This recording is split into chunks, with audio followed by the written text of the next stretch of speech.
دوستان عزیز این انشالله در مصر فرمودیم. ای مصر با سوار میشیم به طرف انشالله مکه مدینه عربستان. لبیک اللهم لبیک لبیک لا شریک لک لبیک. دوستان مهربان ببینید که الحمدلله امروز ما پرواز داریم. امروز سیهم است، سیهم 31 است. حاجی عزیز برادران مهربان خواهش میکنم بعد خط گوش کنید. همجا که حسن جان آفش چند نفره؟ 33 نفریم. ما الحمدلله 33 نفر پدر مادر اکا و دادر خواهریم. باید ما سرجم بریم، سرجم بیاییم. خوب اگر که ما سرجم نریم فکرامو گوناگون میشوند، عقیده هامو گوناگون میشوند و هر چه در سر ما اومدن ممکن است. ببینه که ما اگر خداوند نصیبی خونه خدا ما را بکنه. من در حیاتی همین کوتاه خودم هر یک میلیونر را دیدم که متاسفانه خداوند نصیب دیدار خونه خودش نکردش. پاسپورت الش کرده چه فلان گرانیتونه که نکردش. شما الحمدلله بگو که امروز شما را نصیب کنه پروردگار دیدار خونه خودش پگه در همونجا ما را نصیب کنه. خواهش میکنم با دقت گوش کنید.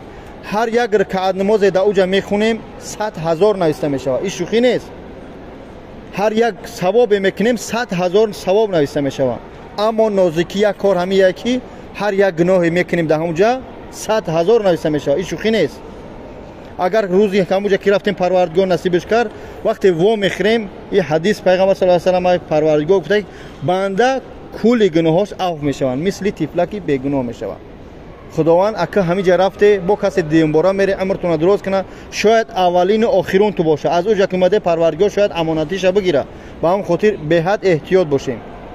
رفتیم هر چه کجا میریم ان شاء الله که احکام دین قبول میکنه ایجیده وای راه بلدی ما که ده همونجا کلون شده مقصد وای کلون همه ما ملون نیستم باز میگم ما هم قیکی بعد دستی اون مرده که میرسونم البته کمک میکنم گاسنیسا تماشا همه جوش میبریم تو. فقط خواهش میکنم که احتیاط باشه. وقتی رفته یکم درجه سلامتی دوم درجه پاسپورتاتون احتیاط کنید. پاسپورت شما دوجا در کوچه و ملیسا نمیگردن بکنن تو. پاسپورتاتون در سونکات و بومنه گم نکنید. هر یک نفری که پاسپورت چه گم میکنه او جمعاً میشوه. ای پاسپورت تاجیکستان با میرن پاسپورت میکنه یا که ویزا تا چی وزارت نرود میگیره همه رسول از مبلغ ختم میشوه. با هم خاطر خواهش میکنم به حد جدی باشه در مسئله پاسپورتون، در مسئله مبلغاتون. اوجا میره در همین کوچه های مکه میبینی همون بگایو یا پگایو همون اوجا هم سیگانو بگیم سیگانوش بگیم خوب تا هم جوگیو اصلا میفروشن چیزای ارزونک. مهم همون ارزونک فروختن وای نیست. یگان نمولک میفروشه مایکا میفروشه میبینی مردم دبلوش خور مینن. مهمی وای دا اوجا کس فروخته است آیپش 3-4 کس دیگه نداره. دز بچه‌وان وقتی ته دلار میبرون میخری دز بچه‌ها آیپش اوجا هم دزدی های اوجا هم کاری جزیر دا اوجا هست. احتیاط باشه مبلغاتون. همونجا $100 مایده کاری تو $100 تیارش نه دیگه دلاراتون نگردن. کدمت سومداری مقصد کدمت که با خروگ رفتگی ان شاء الله ده هم گسنیسه که از ما میریم قبول میکنن ساعت‌های خورد و خوراک مادر جان گوش کنی خواهش میکنم. ساعت‌های خوراک را هر یک کدمتون میگن کدام ساعت زفتر کی کدام ساعت عباده کدام ساعت اوجنه. احتیاط باشه. مقصد که هم 3 ساعت 4 ساعت هست همون ساعت اگر نه آمدی تو بدون که همون ساعت ان شاء الله تمام خوراک دیگه نیست. شما میتونه اکیسه خودتون میخره. کدمت که بخروکی یعنی که بخروک حساب شرکت ما رفته سوده اوجا با استالویان جای حلالن مقصد همش کجا حلاله جایی که تیز نیستن خوراکای میگه میلی خودمون پشتی پخوجن همونجا میبریم تو ان شاء الله نشان میتیم میگیم که اینجا میخره این ایجای خیر میکنه. مثلا اوجا میره از امام سمالات میفروه بچه کو میدا کم میاره سیم کارت میگم فروش ویزا پیزا چقه نشه. همونجا رفتیم هم زنده باشیم ان شاء الله. ویزای هر یک قدم تا میگیرم مبلغات تا میگیرم میرم هر یک قدم تا چیکار میکنم در همونجا سیم کارت درست میکنم. حاضر تو پاریدن کدم ایمو نداری ایمو سکچات که اوجا واتساپ ویدیو ویزو گابزه نمیشه. فقط با ایمو میشه واتساپ فقط گل رو میکنی میشه در حالت وی پی ان که مدارا اگه بفهمن وی پی انش چیه ایسوسو. مثلا بعد این خواهش میکنم بعد خاطر گوش کنید. وقتی که رفتیم فرمادیم اگر وقتی بگیم طواف کردن باشه میریم پول لباسوم در گاسنیسا میمونیم کدمی تورا نداریم ایسر توراتی ناو میکنیم میریم ان شاء الله طواف ما میکنیم. اگر سحر میرسیم بیگا میرسیم الله خودش میدونه چی قدر هستیم میکنیم. وقتی که رفتیم در کایر میفرویم کایر در کایر که فرمادیم پدرای مهربان هر یک قدم دروچنای همین احراماتون قطعی تون بگیره سلانسیاتون در دستاتو بگیره برای باگاژاتو ایجیدا گرفته میشن. باگاژا رو دیگه نمیبینی برای گزمو چرس پاسات که میریم کو میفرویم اونجا میریم ان شاء الله بنیای اگر گرم باشه آبوزی میکنیم گرم نباشه مقصد اونجا طهارت میکنیم احرام را علش میکنیم نیت میکنیم ان شاء الله با خونه خدا احرام را پوشوندیم این ای پاپشاکو نمیشه مقصد باید سلانسیو را میپوشیم احرام میپوشیم اون طرز پوشوندن اونجا اکور هر یک کدوم نشون میدیم چخیل میپوشیم احرام خوب مادر مهربان اگر کدمت کی چی داره قایچی داره یگون چیزی که ممکن نیست همون چیزا در باگاژات پارتوی در همون اینجا هم پاسپورتتون بگیره یگون چیز ضروری تون بگیره در همون روشنای با کلاتو خوب برای کی پدرو احراماتون فراموش نکنید هر یک همون خطاگی میکنیم گفتیم اگر همه شما نکرده خطاگی کرده هر یک قدمش هر یک خطاگی یک گوسفند قرضیدار میشه باید اکورات نباشه حاضر که بریم جیده ان شاء الله حاجی با خوبتر میفهمه تو در شرکت ما میدوره خورد خوراک کدمه به خورد خوراک جای خواب ویزا تماشا سیاحت عمرتون ان شاء الله کرده میکسه که به خورد خوراک فقط خورد خوراک بیره کرده میشه اصلاش همش خدمت رسانی هست مثلا اتوبوسا مثال میگن که باید ما در مکه تماشا بریم خواهش میکنم اونجا گروپ ها میگه که پگا دیگه فلان ساعت تیار باشه در فلان جا اتوبوسا میان همه را پر میکنن ان شاء الله میگیریم تماشا میبریم در مکه هم باشه در مدینه هم خواهش میکنم ای پیش خودتون اگه اکا کی میریم تماشا شما هم قش حرکت کنه که وقتی گسنیسان شما میته اون خونه خدا یا که این طرف باشه این طرف اون خونه خدا نمبر میبرید 3 کس میشه 4 کس میشه در هر یا نمبر گسنیسا اونجا خوبه همونجا که میگم نه خونه خدا راست میزنه میره چیکار کنه نماز خونه حرکت کنه که 15 روز وقت داریم وقتی 15 روز تیار میشه در سمالوت پریدن میای کو و الله میگه شما در همون 15 روز ما در خونه خدا خواب نرفتم حرکت کنه او گسنیسا میره مونده میشه گرم رنگ 24 ساعت میبینید همون گسنیسا خواب بعضی پدرها و مادرها نمیفراشو با خونه خدا رو بره خداوند نصیبت کرده در همون جا بگرد در همون جا طواف کو خواهش میکنم روز یکم هم طواف کرده دیگه زور نتیخت بیا دم بگیره برای که از در راه میریم پا برام میکنم بس سوم روز چهارم روز همین رسپیسانی داریم بر رسپیسانی تمام جایی که هستن مقدساتی که در همون جا هست تماشاتو میبریم که طایف است همه جا بعد همه عمرتون تیار کردیم دادیم خدمه از تن پدرش میپره اکاش میپره مادرش میپره اونجا طایف 70 کیلومتر همونجا چند ریالی میتی در همون 3-4 کس میشه میزنه میره با میگرده ان شاء الله میوی یعنی که از حساب ختم نشون دویم بار سوم بار میروان جاهای ان شاء الله وقت مدینه میریم مقصد جای حضرت حمزه را کشتگیان کوی احد است مقصد اگر که با بعض محل هم جای کتابی خویه در مدینه کتاب بیپل تو تقسیم هر کدوم تا از همون زوادش کسش خیلی فورا با میخره همه اوجا خریدار التماس پدرام و دارو جمعه هم هر چیزا میخره نخره اوجا همین خرما عجبه میگیری آب زمزم خطون زورناتی اصلش همین یوج نیوراتا چیز فورات جای نماز میفورات تسبیح میفورات پر رای تپیدگی یا کدمه تاجیکستان بره کاروان بره پر رای همون جرم کی تایس کیان یگون تبع اوجا مقصد استیصال کرگی نیست با هم خاطر به حد احتیاط باشه مقصد از این سوق سلامت رفتیم سرجم رفتیم التماس دایجا بعض پدر یا تشخدان اكو اوجرم پروردگار اكو هر کس هم نصیب جانش گرفتن نمی امانت شد خداوند اگر نصیب کرد نور علی نور با هم خاطر یک تاش مزاش میگیره التماس نپرتوی سرجم باشه اوجا میرم بعد زنکو میگه انا باید جای مسجد بی عایشه بریم اوجا بیایم انا ایتریبده اوتریبه حضرت عایشه 8 کیلومتر یا 5 کیلومتر و ممکن نیست باید 70 کیلومتر برای بیاد بعد یک عمره دیگه قبول میشه با اون خاطر خواهش میکنم همونجا که رفتیم راه بلد بعدی خط گوش کنیم بیاد انسان خوبه ان شاء الله پیش که تعریف نکنیم سر خام اگر که اوقات معقول نشه یگون چیز نوتوغریه پانیک دختن در کار نیست زنگ میزنی همینجا رقمایی که میبینی از میگم کیان زنگ میزنی راه بلد میگه اکجان همینجا خیلی همه جا مینوس پلوس دارم میایم راستش میکنیم اگر که مثال میگه مسئله گاز نیست خیلی مثال کامناتو توالت کار نمیکنه عمومالنیک توش کاستا یا گون کارش نمیکنه اکجان همین کامنات ما همیش تو کار نمیکنه یا که در آلش میکنیم کامناتتا یا که میایم همه راست میکنن مخصوصا سانتکنیکوش با اون خاطر اینای بیجیکوی دگردان تو میبینه ببینه رقم یکمش از همو راه بلدی همو جای احکام دین رقم دیمش هم باز از همین شرکت زمزم از همو جا است رقم سومش اکه حسنه که در مسکو اگر اگون سوال شد لیچ نمینویسه که حسنه هم خیلی کم بدی هم خیلی نورسایی هستن ان شاء الله جا میتیم این سومش هم عربی همو جای یکی در رو اونجا گم کشیده پانیک نکنه یک راگم زده همین نشون میتی لوبای همو ملیساوی جا خوبن نشون میتی اون گاس نیست یا که میگیره دستا و بارتا میبره و اون راه نشون میتی این برای همو قدر است همیو برای ان قدره خیلی اگر سوالا باشن خواهش میکنه سوالاتون بتی نباشن مایده بسم الله میخیزیم گوش میکنم همه فهمه است ان شاء الله با در دوام رفتن خودم خطتم حرکت میکنیم که همین عمره که سرجم میکنیم بس سری بلند سرجم بگذرونیمش انشالله. خوب لبا جون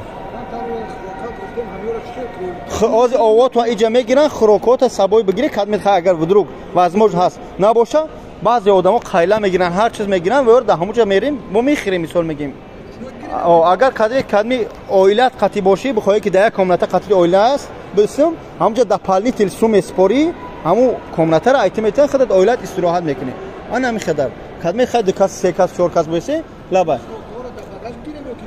دا باگاج بگیری خوبتره دایره سمالوت میتیان تو دا اوجش ان شاء الله میتیان تو فقط احراماتون دادیس بگیری کورچا و پورچا و لیزبخ بزوش باگاج پارتوی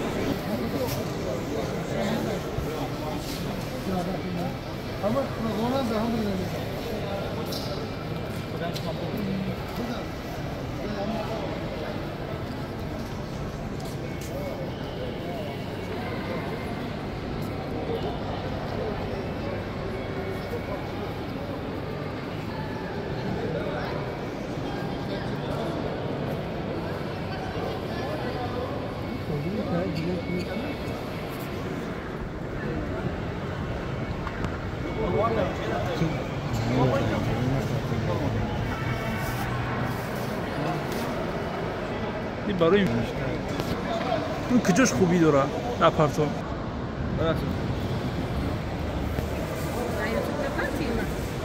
همه در یوتیوب میام در جنی کمپانی برای کمپانی زمزم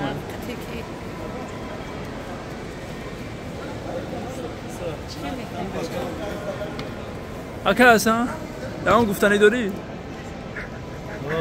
چی میگم من نداره خدا باید نکنم باید شرکت زمزم زنده باشی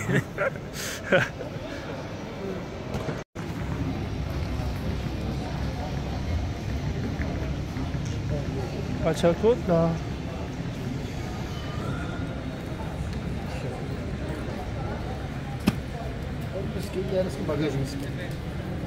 هاي زوق هواد بك هر چیز جا که باگاج چیز زوق کلیش یا نمیاد دادن میمون بابا جون چیز زوق کلیش نمیاد این زوق کلا چی خود زوق نمیاد یگون چی یگون البته چی میمونه چی خیلی خوب ولی اگه بچه پیختونن ماگه ایمان ماگه دوستان مهربان ببینید که الحمدلله امروز ما پرواز داریم امروز سیهم است سیهم 31 اسلام شوا با خانه خدا این هم رقم‌های در روی اکران می‌بینید 1673 که حسن ofis مویتش در مترو لوبلینا های در جامعه بابوجان 88 در فلسطین میتونه ایجابی سوما بسپاره یا که اینفورماسیون بگیره یا تگرش میتونه که انشاءالله در چی در فلسطین میره رقمان داره اکران خدمت رسانی بهترین شف چنده این نرخ نو $1300 به خورد و خوراک $1500 با خورد و خوراک در اینجا نزدیک انشاءالله حرکت میکنید با سخت یالو در خدمت السلام علیکم با تماشا کنید آینده ما با گیجو میریم چیکار میریم پایگیری که نوارا همه خدا نگهدار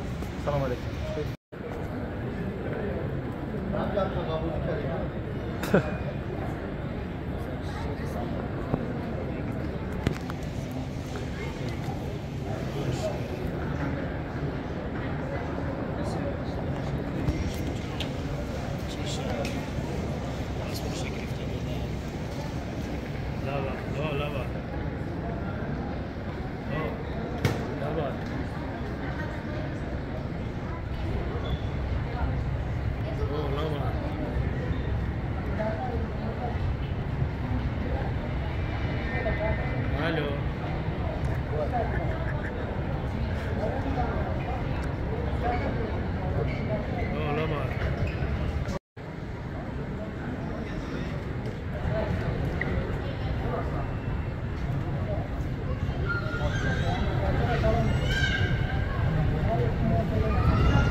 اوکی هستم بدرودو هم که سرجا میریم هم که سرجا پروانگی فروخت فرمان بخشیش الو چی بسم الله الرحمن الرحیم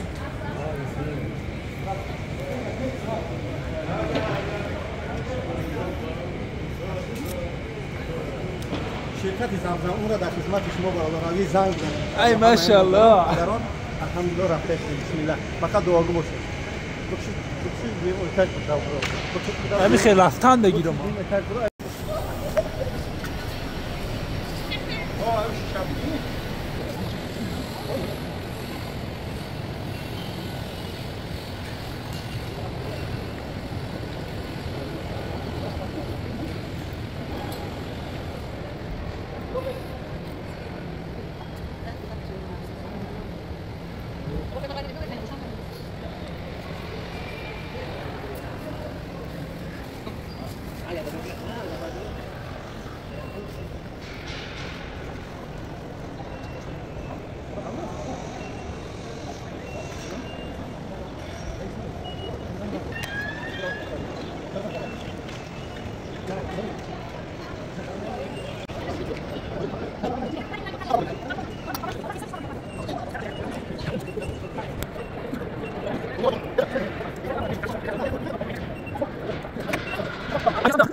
دوستان عزیز این انشالله در مصر فرمودیم. ای مصر با سوار میشیم به طرف انشالله مکه مدینه عربستان، یعنی که به مکه به جیده میپریم انشالله. از جیده بعد به خانه خدا.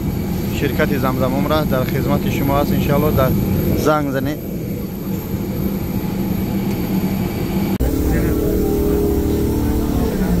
аэропорт جیده красавчик. این аэропорт کالونا یک روز یک زنک گم کردیم. جورا لا شريك لك لبيك اللهم لبيك لبيك لا شريك لك لبيك الحمد والنعمة لك والملك لا شريك لك لبيك اللهم لبيك لبيك لا شريك لك لبيك إن الحمد والنعمة لك والملك لا شريك لك لبيك اللهم لبيك لبيك لا شريك لك لبيك إن الحمد والنعمة لك والملك لا شريك لك لبيك اللهم لبيك لبيك لا شريك لك لبيك إن الحمد لك والملك لا شريك لك لبيك اللهم لبيك لبيك لا شريك لك لبيك إن الحمد والنعمة لك والملك لا شريك لك لبيك اللهم لبيك لبيك لا شريك لك لبيك إن الحمد والنعمة لك والملك لا شريك لك لبيك اللهم لبيك لبيك لا شريك لك لبيك إن الحمد والنعمة لك والملك لا شريك لك لبيك الله. بچه این جیپوی ما را قطار کردیم برای سیومکه. های جون شگریم این جیپوی ما هن. الله ما سیومکه را سر میکنیم انشاءالله. ببینید تا آخر تماشا کنید. دیتایگش در گرانیتس کمپانی شرکت حاجیان قطار میمونیم. ارگناش رو ببینید. السلام علیکم دوستان عزیز، خداوند نگهبان هر یک قدم شما باشه. چقدر که ماشینا نشون دادیم الحمدلله پر کرده ایستاده ایم. ای مترو والگاگرادسکی پراسپکت سوار میشوند مسکو قزاقستان. با دقت باشین مسکو قزاقستان. نرخ نواش دسترس رقم‌ها در روی اکران برادرای ما الحمدلله آب یک کلی چندین سال‌ها کار میکنن. پلوس یک سری دیگه که ان شاء الله کدمی اگر حجتاتون بیزه باشن یعنی میرن از خونه هاتون میگیرن. تو اگر از اون طرف گشته اومده وقت باشه امکانیت باشد یعنی که شو بیان که مترو کار نکنه با بادر خونه تو میبرن، اما وقتی مترو کار میکنه با میان در مترو کاتینی که میفرانت با یارم خوش رفتن در کار. پلوس یک کار دیگه دوستان عزیز کدمی حجتاتون وایران باشه. اگر که ندونید یک جور اکسترا میکنه این ایوس اومده ان شاء الله شما را در این مسئله کمک میکنن. بعد یک چیز که پلوسگاه شرکت مدارکی از مسکو بچه و تاجیکستان هم اتوبوس های هستن که میبرن تاجیکستان ازبکستان تاجیکستان دوشنبه تاشکند غرم خلاصه شوخی میکنم یعنی که ان شاء الله بردم میارم برادر عزیز شرکت حاجیان الحمدلله طولی چند سال کار کرده است من طولی از سال خدمت برادرها همکاری کردم چی شخصی رفت اومد ان شاء الله یکون کس شکایت نداره اگر کدوم شکایت داره آفیس ما در مترو لوبلینا بیا همجا شکایت شد ان شاء الله صحبت میکنیم اما بدون که بعضی محل چی میشه پروبکا میشه برادر در همون قزاقستان بعضی شپیورا یانباش میکنن قطی کلینتو اوستا میرن بعضی شپیورا هستن که شوست رکم میرن دگاوری میرن 100 روبلی دگاوری میکنه شما را گرفته میگذرونن با میگرده میه من چی بگم هر روز ما اومده اینجا ژیوای رکلام کردن نمیتونیم اما گاهی که حاجیان شرکت حاجیان یا که گرانیس قزاقستان گفتیم بدونه که همین ماشینان من ایش دهخانی ما سیام کنم مایده دوستان عزیز ماشین بمب اینا که سه تا جواز ژیوایان اما بگیم تایگش داخل چند در خود راه قزاقستان رفتن ماشینو کامفورت شرایطو تنج ان شاء الله فقط میتونه با همین رقمو زنگ بزنه از نوین باباجان 88 التماس شما خواهش میکنم کسی زنگ زنه از نوین باباجان 88 زنگ بزنه که بعد بگن که همین ویدیوهای تو رزولت میده برادر مهربان سگرچکای یاش هم بدونه که همه او وقت نمیگیرن یا لایک کامنت بزنید تا این برادر رو بران ساق سلامت بیان خداوند حفظ کنه تو شما رو از گرانیس میره شما اصلا کنه دارم گرانیس شما گرانیس میره شما کات میکنم ممکنه بسم الله اینه برادر قطعی حاجیان اصلی باشه اینا همش تیار کشیده مقصد میره ماشینو کامفورت بدین نه نبودیم بله همش 100% ان شاء الله با قانون قایده مقصد بهترین ما مینداریم که مقصد همین هست مقصد میره ان شاء الله با روی سفید برادر عزیز و شما خداوند حفظ کنه رفته با سلام بگه بعد ببینه که همجا تنج بده نبده روی سفید برادر عزیز السلام علیکم و رحمت الله تعالی و برکاته خدا نگهدار مایل برادر اینا برادر عزیز ماشینو مایده سفر کردن روی سفید همدا خداوند نگهدار این سیامکش کردیم رفتن بچه‌ها شرکت حاجیان اولش خداوند باباجان کسی باور میکنه میتونه زنگ بزنه کسی باور نمیکنه پناهش بخره روی سفید خدا نگهدارتون روی سفید به شما برادرای محترم احتیاط باشید بله ان شاء الله برادرو خداوند نگهش بداره روی سفید برادرای منم گرانیس حاجیان